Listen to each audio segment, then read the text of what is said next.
السلام عليكم.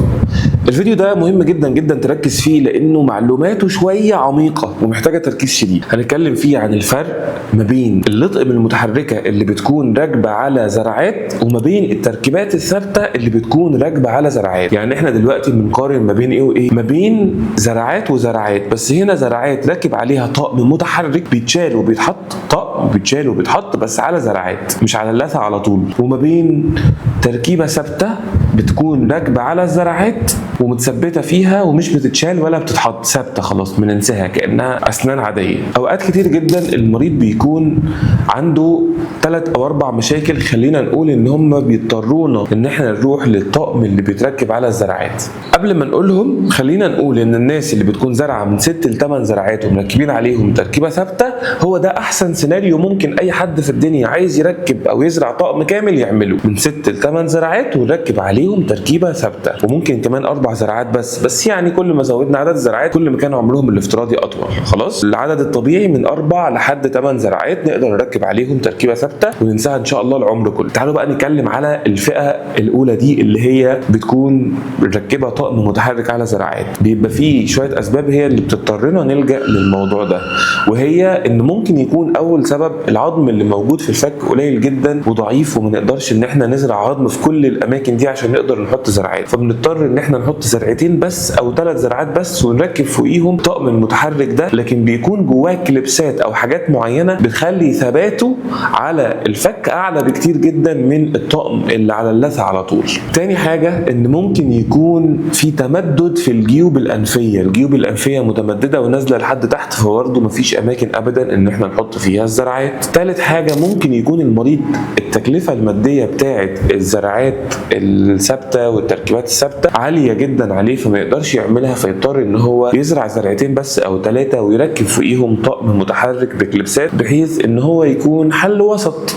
ايوه هو متحرك ولكنه ثباته اعلى بكتير من الطقم المتحرك اللي بيبقى موجود على اللثه على طول، فعشان كده مش هيقع منه وهو بياكل او مش هيطير من بقه وهو بيتكلم، والطقم المتحرك ده هيكون الى حد ما ثباته والتصاقه في الفك قوي، فهيأدي الوظيفه والغرض بتاعه ويكون ان شاء الله مريح وكويس، وفي نفس الوقت يبقى وفر شويه، مش وفر كتير، وفر شويه ثمن تكلفه الزرعات والفك الكامل والتركيبات الثابته.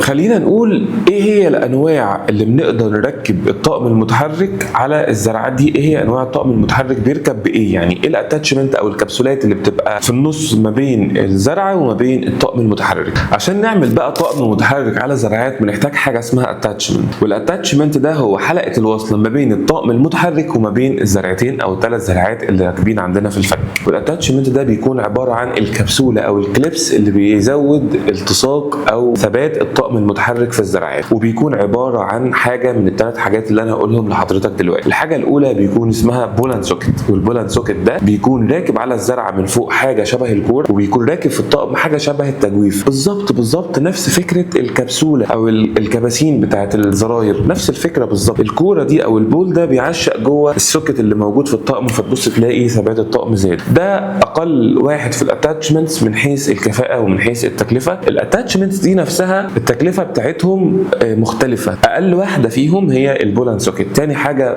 نقدر نركبها في الاتاتشمنت حاجه اسمها اللوكيتور، واللوكيتور ده تكلفته بيكون اعلى شويه وبيتعمل زرعتين او على 4 زرعات، وتكلفته بتكون اعلى شويه من البولان سوكت. ثالث نوع من الاتاتشمنتس اللي بنقدر نركبها ما بين الاوفر دينشر او الطقم المتحرك اللي بيركب فوق الزرعات، وهي بيكون اسمها بار، وبنقدر نركب البار ده ما بين زرعتين او 3 زرعات، وبيكون موصل ما بينهم كده بحيث ان هو يبات كله جوه الدينشر، وده تكلفته بتكون اعلى من الحاجتين اللي فاتوا اللي هم البولان سوكت واللوكيتورز. اوكي، دول كده 3 انواع للاتاتشمنتس اللي نقدر نركبهم ما بين الاوفر دينشر وما بين الزرعات. وفي اتاتشمنتس ثانيه زي التلسكوبيك اتاتشمنتس والسناب اون اتاتشمنتس، والحاجات دي الى حد ما مش متوفره عند كل الشركات ومش موجوده في كل الدول، وطبعا برضو بيكون تكلفتها اعلى اعلى من كل الاتاتشمنتس اللي فاتت اللي احنا اتكلمنا عليها. ومع المميزات الكتير اللي قلنا عليها عن الاوفر دنشر او الطقم المتحرك اللي بيركب فوق الزراعات، لازم ما ننساش ان في عيبين لازم ننوه عنهم وتاخد بالك منهم. العيب الاول وهو ان هو في الاخر طقم متحرك. اوعى تغفل عن